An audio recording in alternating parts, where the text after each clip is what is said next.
Thank you, ladies and gentlemen. As you've heard, we started late because of Minister for Tourism. When he came in, he said, I hit one of our potholes. I said, no, thank you, you can have that one. I've got enough on my plate in the last week.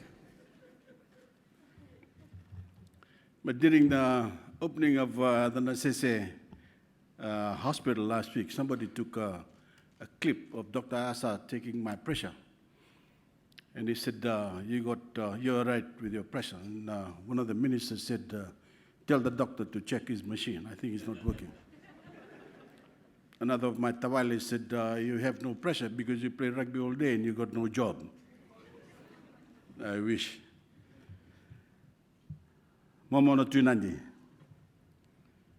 Ngoni turanga na tui madwata. Honorable Cabinet Ministers, co-chairs of the Fiji Excellence in Tourism Awards trustees, Olivia Mawar and Bill Whiting.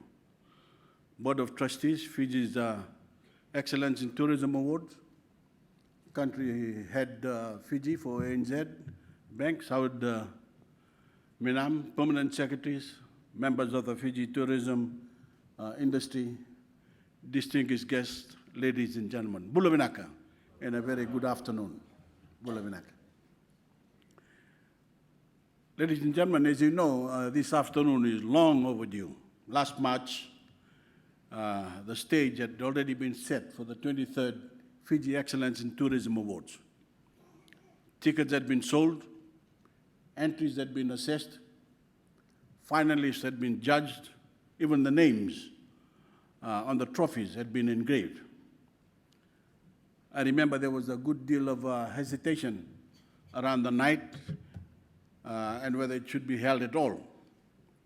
The world was reeling from the early stages of a global pandemic, one that we already knew would pose unprecedented challenges for the tourism industry. It certainly didn't seem like a night worth celebrating.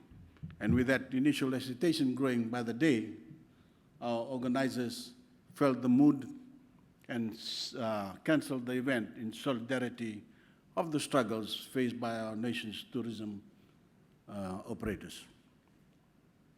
Just a week later, 1 year ago today, to the very day, we got the news. Fiji had recorded our first case of COVID-19. But we had prepared for the day for weeks. Every morning we would meet with Fiji's top doctors and experts to lay the groundwork for when it finally came. We had worked hand in hand with the World Health Organization, which set up a robust contact tracing network. We prepared rapid response plans, including what would later prove to be life-saving lockdowns. We had closed our borders to China and other high-risk nations. But nothing, no amount of preparation could prepare us for the feeling of unease we all felt the moment COVID actually arrived. After watching nearly every other nation on earth fall victim to the virus, Fiji shouldn't have been shocked. But we had every right to be scared. When I took to the podium to share details of our first case and our plans to contain its spread, I could feel the cloud of fear that fell over all of Fiji. It was more than fear of the virus itself. It was fear of the unknown that gripped the nation. After watching COVID wreak havoc around the world, we didn't know what would happen next. How can we protect ourselves and our loved ones? Would our jobs still exist with closed borders? And if somebody like Linda Tambuya, do we have enough toilet paper? But in all seriousness, every Fijian found ourselves at that moment asking the same question. What would happen next? It's one that I'm sure kept every person in this room awake at night. not just at night, but in many of the days, weeks, and months that would soon follow. Because whether you're running a hotel, working in a Fijian garment factory, or selling produce in the new Namaka market, this economic crisis can seem unending. But we can take some comfort knowing that none of us are in this struggle alone, and that this isn't the first time we've faced an outsized opponent. We are the same group of people who proved ourselves stronger than Category 5 storms. The same people who pulled ourselves out of the global financial crisis and propelled ourselves into Fiji's longest ever economic expansion. So while we may be down, we are not out. We are a strong people, and we are a resilient people. We've proven it before, and we'll prove it again. To remind us of this resilience, this undying Fijian fortitude, I wanted to take a few moments to share some inspiring stories that have emerged from this crisis. The first is of Miti and Droni Misi. Some of you will know of her, a former resort manager at the Fiji Orchard who lost her job in the pandemic. She described last year as the darkest days of her life and found herself struggling with depression, a battle that, especially in the era of COVID-19, too many can relate to. She moved to Suva to take care of her mental health and find new opportunities. There, she took her future into her own hands and started a professional cleaning business made in Suva. Miti now employs 3 full-time and 3 part-time employees, all of whom are former tourism workers. Next is Mike Lilo, who was once a proud food and beverage outlet manager at the 5-star Fiji Marriott Resort, Momi Bay. As international tourism came to a halt, her job was made redundant, and she found herself looking for work. Ms. Lilo decided to pick herself up by the bootstraps, and after picking up some new skills and doing a bit of smart research, Fiji's newest all-natural skincare brand, Sugar Bee Fiji, was born. You can now find her and her handmade products at the rock markets.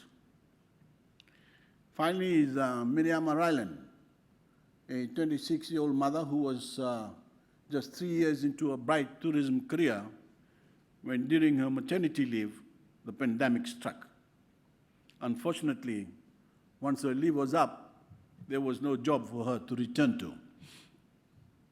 But like Miti and Mike, Bainimarama looked inward and knew that her skills and intellect, paired with her intimate knowledge within the tourism industry, could be put to use elsewhere.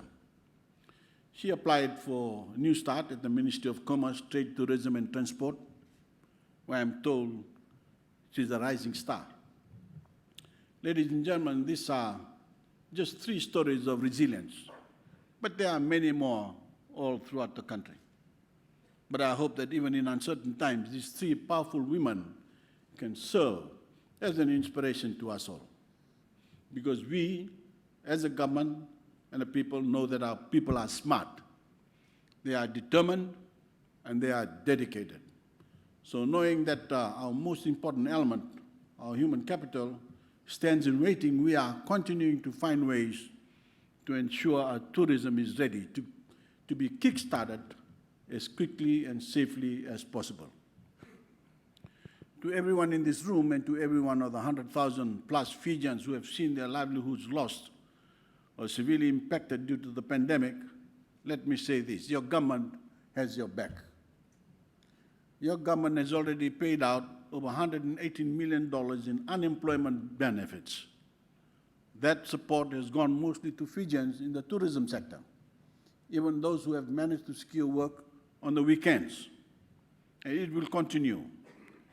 as will our effort to tap into new opportunities and create new paths forward, just like Miti Miti, Fun Night, and Miriama. From our blue lanes for yachts to vacation in paradise, VIP lanes, to our ongoing support of the Love Our Locals campaign, we have showed the world that we are willing and able to innovate and adapt to support our vital tourism industry. But we all know we need something bigger, much bigger, to restore Fijian tourism as a driving force for our economy. We are, of course, pushing our regional neighbors like Australia and New Zealand to open their doors and their hearts to a travel bubble with Fiji, especially now that they've started vaccinating their citizens. With over 330 days since our last community case of COVID-19 in Fiji, there is simply no excuse that they cannot find a safe way to do so.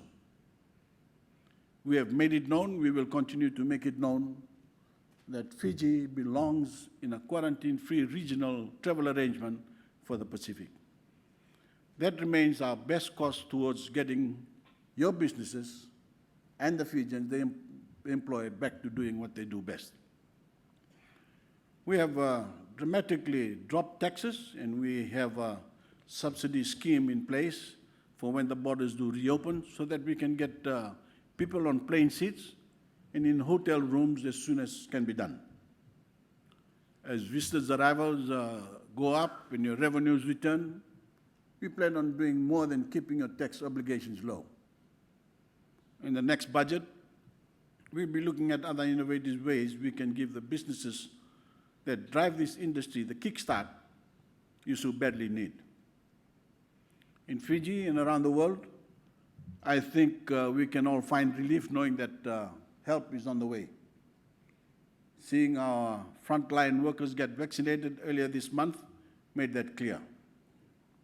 We will continue to make safe and effective vaccines available for our people. I am registered to be vaccinated, and I will be as soon as our frontliners are all protected. As more of our people join the world in defeating this terrible virus, I ask all of you to remind yourself of one thing.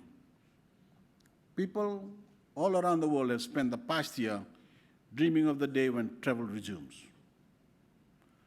Hundreds of thousands, if not millions, have dreamt of going to Fiji, coming here, coming home, of escaping to our COVID-contained paradise.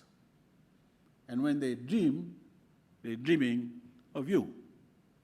I know that you can't wait to greet them.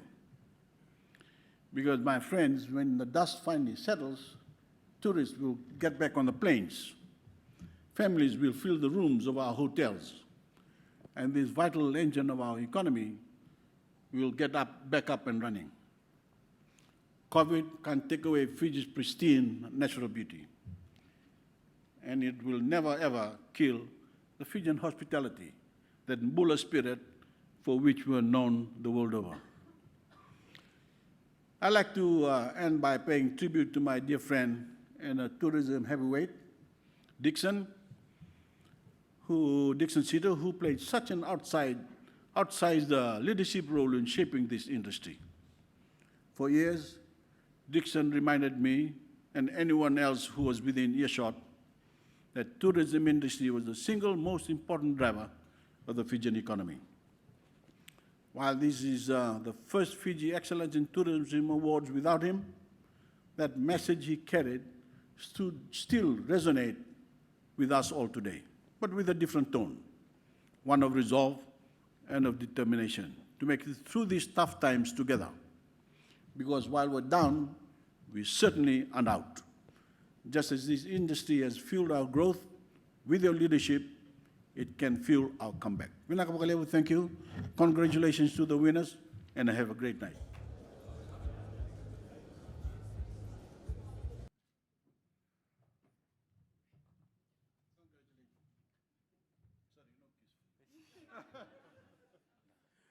Another round of applause, ladies and gentlemen.